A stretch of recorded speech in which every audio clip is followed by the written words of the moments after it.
Non വെജിലെ beef roast ഒക്കെ ചമ്മി പോട്ടോ ഈ ഒരു സോയാ പെപ്പർ ഫ്രൈഡ് മുന്നിൽ അത്രയും ടേസ്റ്റാണ്. നിങ്ങളൊന്ന് ട്രൈ ചെയ്ത് നോക്കൂ കേട്ടോ. ആദ്യം തന്നെ വലിയ സോയാ ചങ്ക്സ് എടുത്തിട്ട് ഇതേപോലെ വെള്ളത്തിലിട്ടൊന്ന് തിളപ്പിച്ചെടുക്കുക. എന്നിട്ട് അത് ഊറ്റി മാറ്റി വെക്കുക കേട്ടോ. ഒരു ഫ്രൈ പാനിലേക്ക് കുറച്ച് കുരുമുളക്, വറ്റൽമുളക്, പെരുജീരകം എല്ലാം ഇട്ട് നന്നായിട്ട് ഡ്രൈ റോസ്റ്റ് ചെയ്തിട്ട് പൊടിച്ച് മാറ്റി വെക്കുക. ഇനി എടുത്തത് ഒരു പാൻ വെച്ചതിന് ശേഷം കുറച്ച് വെളിച്ചെണ്ണ ഒഴിക്കുക.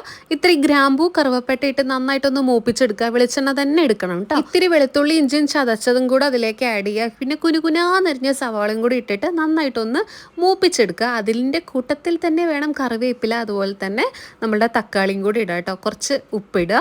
ഈ സമയത്ത് വേറെ ഒന്നും ചേർക്കരുത്. നമ്മുടെ സോയ ചങ്ക്സ് നമ്മൾ നന്നായിട്ട് ഊറ്റി മാറ്റി വെച്ചില്ലേ, അത് ഇതിലേക്ക് തട്ടിക്കൊടുക്കുക. പിന്നെ നമ്മൾ ഫസ്റ്റ് പൊടിച്ച് വെച്ച ആ ഒരു മസാല പൗഡറും കൂടെ ഇതിലേക്ക് ആഡ് ചെയ്യുക. ഇതിൽ പെപ്പറിൻ്റെ ടേസ്റ്റാണ് മുന്നിട്ട് നിൽക്കേണ്ടത്, അതുകൊണ്ട് അത് കുറച്ച് അധികം ആഡ് ചെയ്യണം. പിന്നെ കുറച്ച് ഗരം മസാല, മഞ്ഞൾപ്പൊടി ഇപ്പോഴാണ് കേട്ടോ ആഡ് ചെയ്യേണ്ടത്. ഇനി നന്നായിട്ട് ഇങ്ങനെ പ്രസ് ചെയ്ത് കൊടുക്കുക. അപ്പോൾ അതിനൊക്കെ ഇങ്ങനെ വെള്ളമൊക്കെ ഇങ്ങനെ ഊറി വരും കേട്ടോ.